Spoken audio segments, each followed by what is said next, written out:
அனுமானின் உதவியும் திறமையையும் பாராட்டி அவருக்கு ஒளி வீசக்கூடிய ஒரு முத்து மாலை பரிசாக அளித்தார் சீதாதேவி. ஆனந்தத்துடன் பெற்றுக்கொண்ட அனுமான் முத்து மாலையை ஒவ்வொன்றாக பிரித்து ஒவ்வொன்றாக கடித்து உடைக்க தொடங்கினார். இதனால் சபையில் இருந்தவர்கள் அதிர்ச்சியில் உறைந்தனர். ஆனால் ராமருக்கு ஹனுமான் ஏன் இப்படி செய்தார் என்று தெரியும்.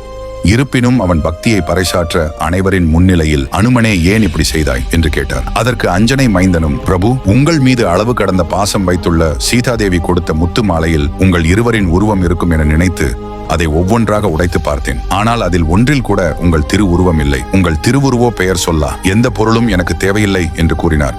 இதை கேட்டுக்கொண்டிருந்த ராமன், அப்படியானால் எப்போதும் என்னை நினைத்துக் கொண்டிருப்பதாக கூறும் நீ உன்னுள் நான் இருப்பதை நிரூபித்துக் காட்ட முடியுமா என கேள்வி எழுப்பினார். அனுமான் வசமாக மாட்டிக்கொண்டதாக அனைவரும் நினைத்தார்கள். என்னுள் ஸ்ரீராமர் இருக்கிறார் என்பதை நெஞ்சை பிளந்து அதில் ஸ்ரீராமரும் சீதையும் இருப்பதை காட்டினார். இதை கண்டு அனைவரும் அனுமானின் பக்தியை புரிந்து கொண்டார்கள். உங்களுக்கு ஹனுமான் பிடிக்கும் என்றால் நமது சேனலை சப்ஸ்கிரைப் செய்து கொள்ளுங்கள்.